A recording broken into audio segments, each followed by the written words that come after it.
right. Hi guys. I really want to talk about power, and there are ants everywhere.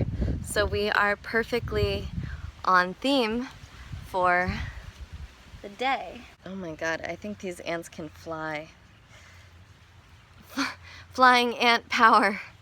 The power to make a podcast about power when you're feeling very shaky about power. The power to be shaky. Shaky power. Shaky, shaky, shaky power. Shaky power. Shaky power. You know, Nelson Mandela, always a great way to start a rant. All right, here we are. This is who we are. So Nelson Mandela has that amazing quote where he says, "It's not our darkness, but our light that terrifies us." And I was asking myself, what does this mean on the daily? And for me, I think it means that I have a tremendous edge to my own power, which makes sense because if you look at history and probably your own personal history, you definitely haven't dealt very well with power and difference. The way that power has been used has been so devastating, and the conflict has been so gruesome and so horrific that I feel like there's this almost like knee-jerk reaction that comes out when we see power that's scared of it and that wants to suppress it, and especially wants to suppress anything that looks like conflict, anything that looks like force. You can see this in the way that we raise our kids, where most of childcare is negotiating and managing these tendencies. It's like, stop hitting your sister, say you're sorry. But the thing is, kids still have those tendencies. Right there on the playground, we can see tremendous inherent differences in the personal makeup of strengths and challenges and gifts that people have. You know, there's a kid that throws the ball the best. That isn't going anywhere. There's an inherent upper hand there that we need to learn how to deal with.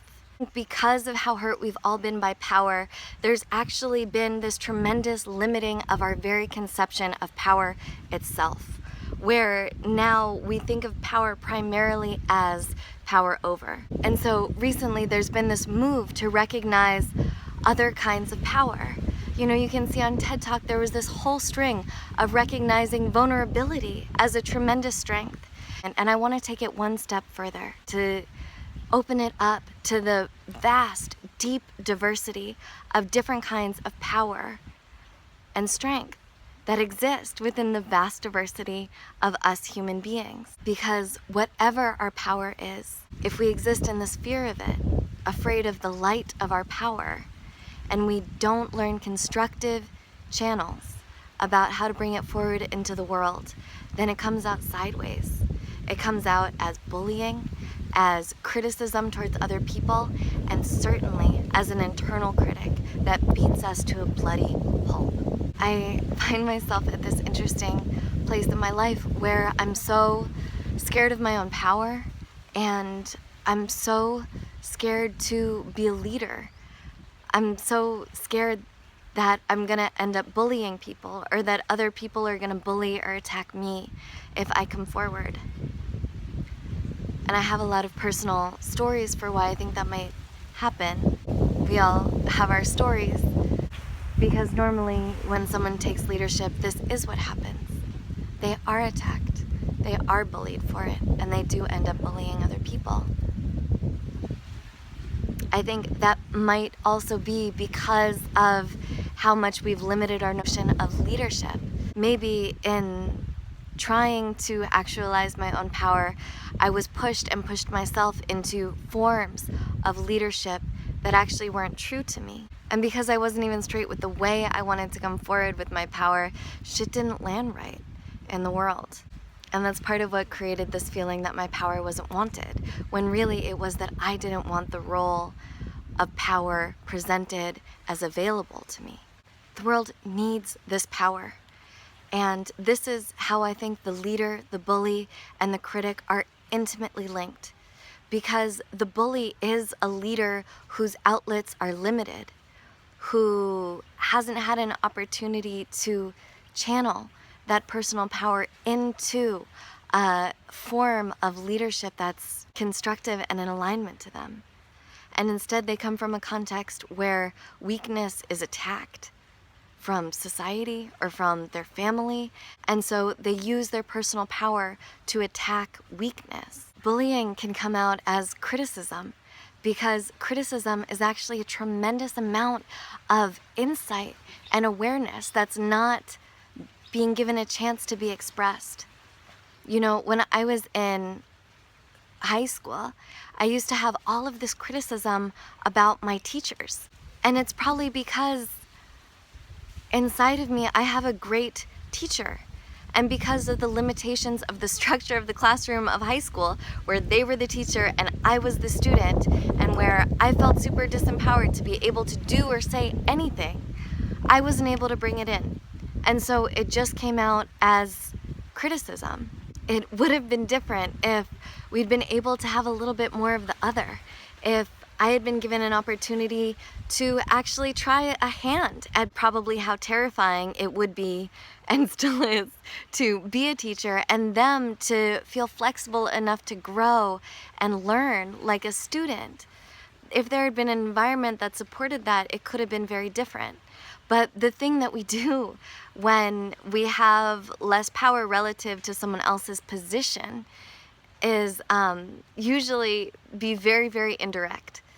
And when someone does have a position of greater power, it means that they have the potential to use that power to block feedback. This is definitely a two-way street here, because when I was addressing those teachers with my criticisms, I was addressing the role they were in, instead of addressing them as a person, as recognizing their humanity and how difficult and lonely it can be to have to be a teacher all the time, to have to be a leader all the time, to feel like you have something to protect. Of course they wanted to block the attack coming at them. And of course it wasn't coming out directly from my side. And of course it turned out very bad for me. And I had a lot of really sort of traumatic experiences that I thought were in response to me bringing out my power, as opposed to understanding that they were in response to the way that I was bringing out my power. And unfortunately, I had enough of those experiences that now when I want to say even basic things to express my feelings, I'm like hyper tracking for safety. Safety defined as the other person wanting to hear what I'm going to say, which is a false safety, because sometimes people don't want to hear what you have to say, as opposed to a real safety, which is finding ways of bringing that shit in anyway, because otherwise it's going to come out sideways and provoke an even more intense reaction from the other person later on. Because we're back again to having to bring forward power and have fucking conflict, and conflict is fucking scary. And so we develop all of these other things to avoid conflict, like one of my favorites, which is just to take it all inside and blame it on my personal psychology and be like, oh, I'm like this because of my childhood, and I'm like this because of all the past experiences I had with teachers, and like, and this is kind of like that classic codependent example of like this like white heterosexual woman in the United States who's trying to bring something up to her male partner, and the male partner is like, oh, you have daddy issues, and she starts crying and is like, you're right, my daddy issues. And then they start talking about her and her daddy issues, as opposed to probably the very real thing that she wanted to bring in and say to her male partner. But it's so much easier and actually kind of exciting to go all like into your own personal shit, because you feel like you're learning about yourself and yada yada, but it doesn't do much for your relationship in terms of building a solid foundation long term. Trust me, personal experience right here on that one. We also have other stuff that's like whatever, like relationship PC, where you're supposed to use like I statements and take responsibility for everything and be accountable. And so you like end up sitting with someone being like, well, I feel as though I too have done things wrong. And instead of just being able to like spit out the accusation, to just like say what's up. But again, conflict is fucking scary, so I get it. Lots and lots of personal experience over here on that one too. But the issue here, whether we, go back and take it all in on ourselves, or whether we try to you know, like, take responsibility by making it all about ourselves, we miss the wisdom of what's really happening. We miss, like, being honest about what it is that we're feeling.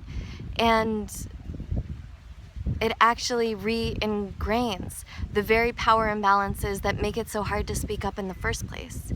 Because if we can't say, like, hey, you have more power and freedom as a man in this heterosexual relationship, or if we can't say, like, yo, that kid throws the ball the best, then these power imbalances persist at a detriment to all of us. The people who have more power because they don't get to know their impact, and the people who have less power because they've decided to take it all in on themselves and deprive themselves the opportunity of stepping a little bit into that power that the other person has. Because the thing about power and difference is that it's not going anywhere. There's always going to be that kid that throws the ball the best. Not to mention race, class, gender, health, sexuality, age, and all the rest. And if kids are mean and selfish and competing all the time, in addition to being sweet, then in making a model of working with power and difference that's true to our humanness, we must acknowledge the differences that exist between us and not just will or try to re-educate them away, but be able to speak about them truthfully. It takes a lot of building relationship, which in my experience, conflict, when actually able to come out, usually does. You know, I even had this joke with a friend of mine who sometimes starts fights in her romantic relationship when she feels like she's not getting the love she needs, because it creates intimacy, working through these things. It actually creates relationship. Maybe the very act of creating relationship will take some of the intensity out of violence that made conflict so scary to begin with, that made power so scary to begin with. Stephen Diamond said that violence fills the vacuum that comes from a lack of relatedness, that behind physical violence is actually a mad drive to connect. And it would make sense that behind the bully is this bulldozing leader, is behind the critic is this skillful facilitator, that all of this power, all of this gorgeous power that's so needed is seeking to come out of us. And maybe even in the most disgusting displays of dominance that we see, at its heart is really just a desire to feel self-worth, is just a desire to feel strong and capable and worthy, which I think is something we all want to feel and all are capable of feeling. Maybe in direct relationship to how much we bring our power out in the world through ourselves in a way that's true to us, instead of using it to tear down other people and to hold ourselves back. So I'm trying to brainstorm and think of different kinds of power that are out there, like the power to make a really good party, or the power to tell a moving story, or the power to get up day after day and work doing a job you feel good about. Because we need all of this different kinds of power to create a space for the existence of diversity, so that it's not just might versus might, because that leads to a really ugly world. And who wants to live in that world? And we need all this power to work in the muck and the mire of the reality of diversity, to learn together how to navigate diversity in order to be able to make space for the tremendous diversity, and not in a false peace, not in a harmony that can barely be contained when supervised, or by a lot of self-blame guised as taking responsibility, but in the honoring and honesty of difference, and hopefully in a more constructive and beautiful channeling of all of our personal power. Shake your power. Shake that power. Shake your power. This is who we are.